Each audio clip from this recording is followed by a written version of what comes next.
देखिए, धर्म जी is a legend, और लेजेंड कभी जाते नहीं, हमेशा रहते हैं।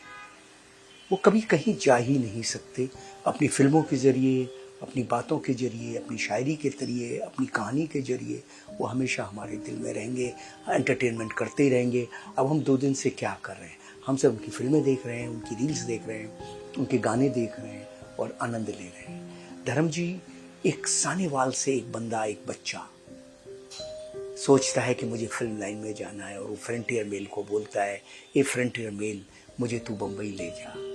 फिल्म, और उसको वो दिलीप साहब को देखता है, वो लता जी के गाने सुनता है, उनको ऐसा लगता है कि पता नहीं ये कौन से लोग हैं, कौन सी दुनिया है, ये शायद मेरी ही दुनिया है। एक जादू की दुनिया उसको लगती है, और वो वहाँ किसी लोकल फोटोग्राफर से एक फ़ोटो खींचता है, और एक फिल्म फेयर में एक टैलेंट कॉन्टेस्ट में फ़ोटो भेज देता है, और वहाँ से वो बॉम्बे आता है, मुंबई, उस वक्त बॉम्बे बोलते थे, मुंबई आता है और अपनी दुनिया बनाता है। पब्लिक का प्यार, पब्लिक की दुनिया इतना मतलब उसको अपने आँखों में, अपने सर पे, अपने हृदय में बिठा लेती है कि वो एक आसमान बन जाता है। धर्मेंद्र एक आसमान है, और वो अब फिर से आसमानों ने बुला लिया उन्हें, लेकिन फिर भी हमारे दिल में अभी भी हैं, यहाँ से जा नहीं सकते, शायद कभी नहीं जाएंगे, हमेशा रहेंगे। और बस 3-4 दिन से, जब से धर्म जी की तबीयत की कहा मतलब बारे में सुना था, उन तमाम दिनों से हमेशा एक मन में एक डर सा, टेंशन सी रहती थी, और कल ये घटना घट गई।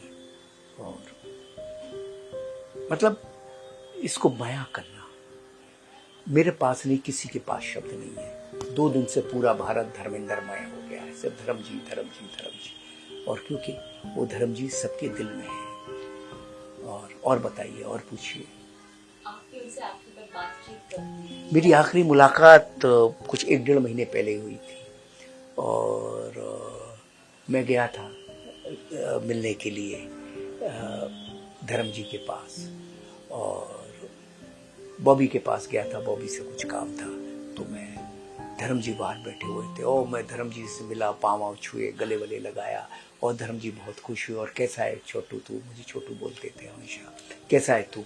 मैंने कहा बहुत अच्छा हूँ पापा जी। क्या कर रहा है? मैंने कहा बस आगे की कुछ फिल्मों की तैयारी है, एक फिल्म उत्कर्ष के साथ प्लान कर रहा हूँ एक्शन, और एक गदर 3 है, ऐसा और भी 1-2 प्रोजेक्ट हैं, ऐसा कुछ प्रोजेक्टों में लगा हुआ हूँ, और यही सब चल रहा है। तो बोले मेरे लिए तू एक बढ़िया कहानी बना। अपने का क्या हो रहा है? मैंने कहा सर उसकी भी कहानी पे काम चल रहा है। बोले तू बस मेरे लिए एक बढ़िया कहानी बना, मुझे काम करना है, मुझे फिल्म करनी है, ऐसी फिल्म करनी है कि बस करना है कुछ अच्छा। एकदम फुल जोश में थे, फुल जोश में थे कि मुझे करना है, कुछ बहुत अच्छा करना है, ऐसा ऐसा ऐसा मुझे बोलते हैं। मैंने कहा ठीक है करूँगा सर, बहुत अच्छी बनाता हूँ, करता हूँ। और क्या, कैमरा मेरी महबूबा है, मुझे बुलाती है हमेशा, मुझे जाना है उसके पास, ऐसा हमेशा कहते थे। तो बस वो लम्हे मेरे याद रह गए, यादों में रह गए। मैं उनके पाँव छुए और हाथ जोड़ा, उन्होंने मुझे सर पे आशीर्वाद दिया, और मैंने कहा आके मिलता हूँ सर।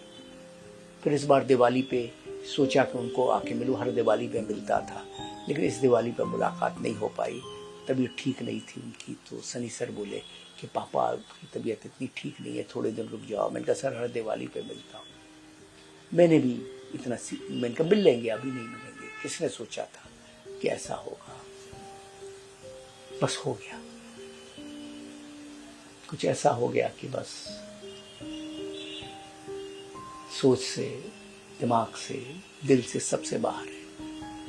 आपने सब 4 फिल्में की, हुकूमत, ऐलान इश्क, तहलका, अपने, इतनी सारी खूबसूरत हुकूमत, ऐलान जंग, तहलका, फरिश्ते, अपने, और मेरे प्रोडक्शन में भी एक फिल्म हुई थी पुलिस वाला गुंडा। 6 फिल्में, पूरी जर्नी। और द बर्निंग ट्रेन में एज असिस्टेंट काम किया मैंने। तो मेरी तो पूरी जर्नी धर्म जी के साथ रही है। और सच बताऊं तो मैंने जीवन में अगर पहले हीरो को, किसी को स्क्रीन पे देखा था अपने बचपन में, जब मैं 8-10 साल का था, तो स्क्रीन पे चलता हुआ जो पहला हीरो देखा था वो हीरो धर्मेंद्र था। देखिए मेरा कार्मिक कनेक्शन देखिए, जो पहला हीरो आपने देखा धर्मेंद्र, उसी धर्मेंद्र के साथ पूरा जीवन गुजर गया। और धर्म जी मेरे नहीं, सबके हीरो हैं। और प्यारा, इतना प्यारा, इतना प्यारा इंसान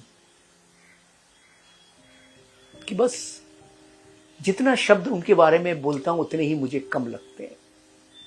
और मैं क्या बोल रहा हूँ, एवरीबडी इज सेलिब्रेटिंग। धर्म जी जो गए हैं ये सेलिब्रेशन है।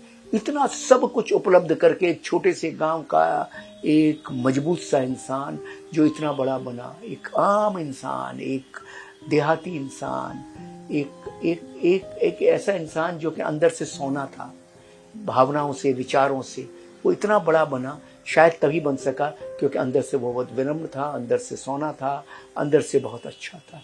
अच्छाई ही जो अच्छे इंसान होते हैं, जब अच्छाई होती है ना आपके पास, तभी आप इतनी बड़ी चरम सीमा को छू पाते हैं। अच्छापन ही आपको ऊंचाइयां दिलाता है, इसके अलावा कुछ नहीं। धर्मेंद्र ने इसको ये साबित कर दिया इस बात को।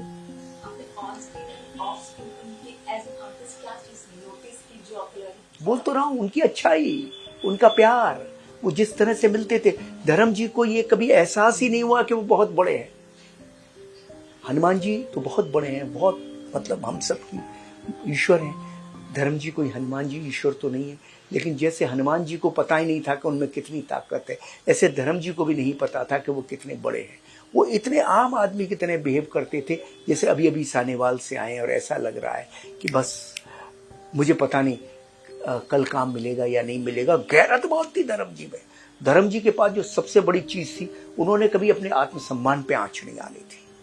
जो ईमानदार और सच्चा आदमी होता है ना, डेविल्स के अंदर है, सनी सर में भी वही है, बॉबी में भी वही है, ये तीनों लोग अपने आत्मसम्मान पे आंच नहीं आने देते। यही इनका सबसे बड़ा गुण है। आपने कहा कि आपने अपने जो पे काम कर रहे थे, उन्होंने कहा आपके अपने लिए किरदार लिखना, तो क्या आपने कुछ लिखा? हाँ, लिखा तो है, बस क्या करें, नहीं हो पाया। कुछ अफसोस रह जाते हैं। हर आदमी हर चीज मुकम्मल नहीं होती दुनिया में। कुछ पन्ने तो अधूरे रह ही जाते हैं। ये पन्ना है, रह गया अधूरा, क्या करें। लेकिन धर्म जी हमारी स्मृतियों में है और सदा रहेंगे। उनका प्यार हमारे लिए हमेशा रहेगा, और हमारा प्यार और पूरे भारत का प्यार हमेशा उनके लिए रहेगा।